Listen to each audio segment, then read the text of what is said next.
It's so easy to believe that what is blocking us from embodying our most beautiful self is just discipline and more effort. And ask yourself this: is really my most beautiful self a woman who wakes up at 4 a.m. every morning just to look right? Is really my most beautiful self a woman who is afraid to see her value decrease because her nails are not done this month? Is it really what embodying my most beautiful self will look like? And I'm here to tell you that no, you don't like discipline and you don't just need a little effort. What you really need is to look at your identities and start from there. I might be idealistic, but you know what? Being idealistic is what made me found my dream partner, my husband, because I didn't let go of the ideal I had in my mind. And when I say ideal, I'm not meaning he should be this tall or have this job or earn that much of money. I mean, I had an ideal in my head of what I would feel like with him. And I didn't let go of that until I found that. And it's the same with beauty. Even before being able to recognize myself and identify as a beautiful woman, I felt like real beauty will make me feel like this. I refuse to believe that it will be a struggle where I will try harder every day and wake up earlier every day and make more effort every day and buy more things and grow the list of everything that I need to create and do about myself every day. I refuse to believe that real beauty was that: to force and fix and hide and curate and day after day wake up and start all over again just so that no one can actually see me. It seems laborious. It seemed not right to me. And this is not what I wanted to feel like. But I didn't want to say goodbye to beauty and to the idea of being able to feel beautiful and to feel that in myself, in my life, in my mirror, in my skin, in my energy. That was important to me, but not like that. Although I have to say here that I don't believe in the effortless beauty, aesthetic, and narrative.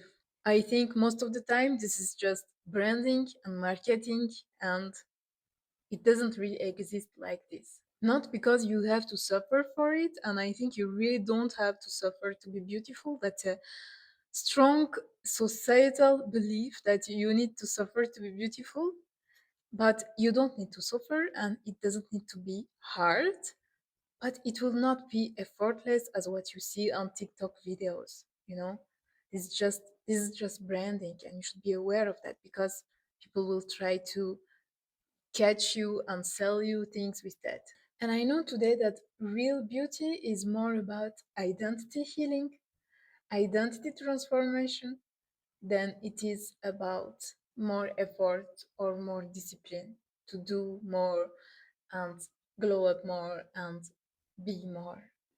Okay, look, I don't want to sugarcoat it either, and I want to be very honest on this page. I don't think all women are beautiful.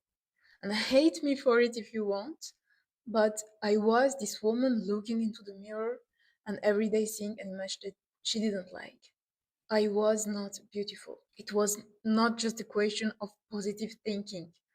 You know, I was not embodying beauty in that moment. And when you know what you look like and you can compare it with how you feel like inside and you know the difference, it doesn't help having people saying just every woman is beautiful, don't think about it, accept yourself, just love yourself, that's who you are, just love who you are. No, I was not beautiful and that was not who I was.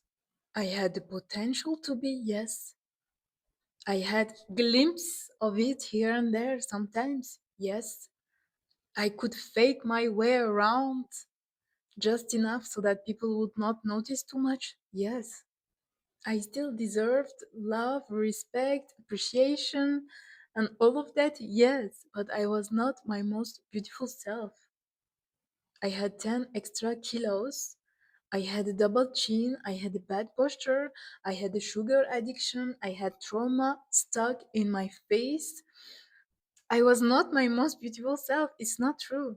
I remember people were always asking me, why don't you wear your hair natural sometimes? What do they look like? They must be so beautiful natural. Why don't you wear your hair natural?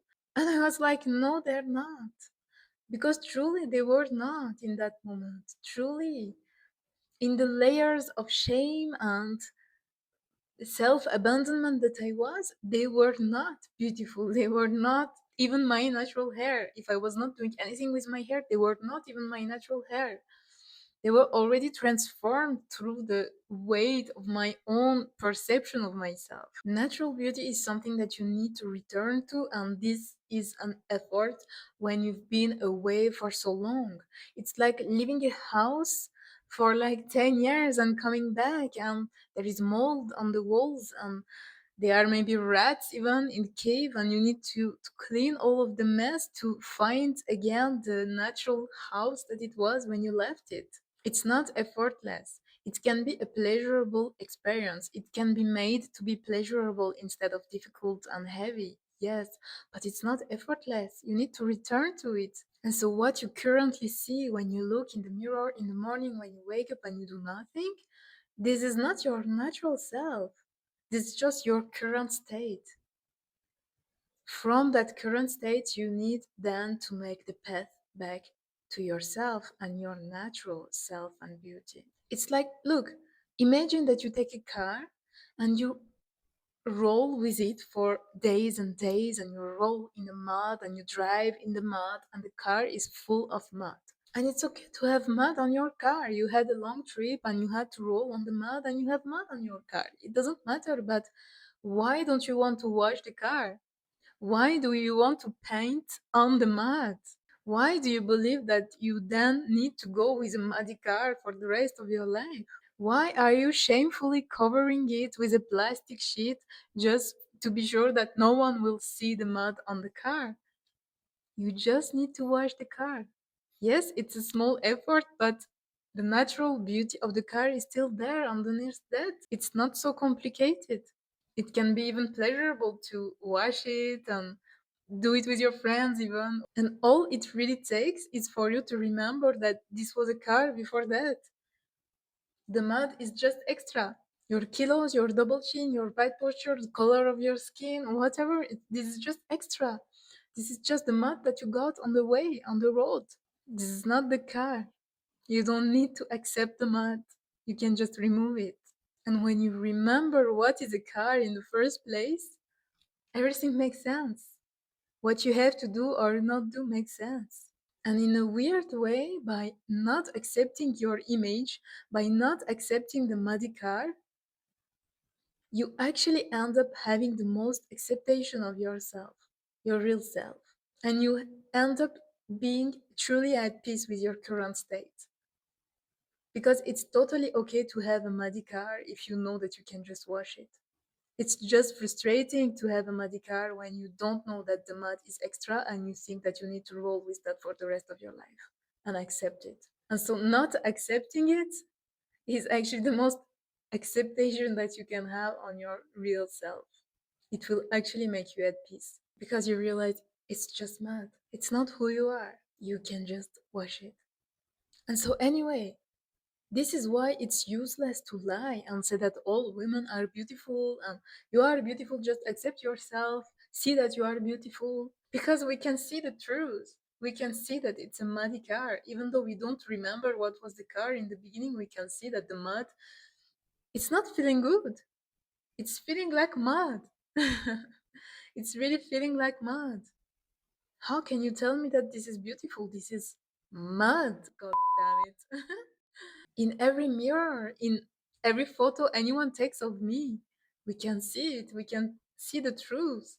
Why do you lie? It's muddy and it's ugly, but what it has is the potential to be beautiful. Not all women are beautiful. Sometimes we are stuck in our old patterns, in our shame, in our fear, in our abandonment, self abandonment issues.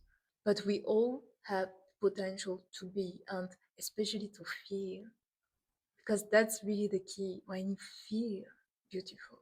And it will not be through more things to do. It will not be through more discipline and more effort and more creating. It will be through liberating, cleaning, identity healing, and remembering who the F you are. Here is what you can start to do if you care at all, and this is totally up to you if you care or not. But here is my advice of what you can start to do right now. Think about your most beautiful self, not someone different than you, just really yourself, but in your most shiny, glowy, radiant aura. What does it actually look like and feel like? What do you really see? What are you really looking for behind beauty? Do you maybe see adventure, creativity, colors? What is coming to your mind when you imagine that? What are you really looking for? What do you really need to reunite with? What your soul is craving for? Just look inside of you for a moment. Feel and take a moment to find what is most probably just a feeling. What do you feel is missing in your experience of this life to reconnect with what you really are, which is everything? What did you disconnect from? What did you separate from? What are you really looking for? This is the first thing that you need to really reflect on. Once you have that, how can you cultivate that in your everyday life? This feeling. Are you looking for just beauty in every part of your life? Are you looking for freedom? Are you looking for adventure? Are you looking for respect? How can you cultivate that in your everyday life? Even just a little. And then you're going to write for 5 minutes straight without stopping. If you don't like to write, sometimes I don't feel like writing either, you can just record your voice with your phone and speak for 5 minutes straight. If it's not enough, it can be 10 minutes, but even just 5 minutes straight, you write or you talk without having the choice to stop. It's really important. So if you need to say coconuts for 2 minutes because nothing comes to your mind, just say coconut, but you don't have the right to stop speaking and you don't have the right to stop writing. Because when you stop, your brain has the time to create some fake stories and hide the truth. But when you cannot stop, it needs to get something out at some point. So you put a timer, and for 5 minutes straight, you talk to yourself or you write to yourself about that topic of beauty and what you are looking for behind beauty.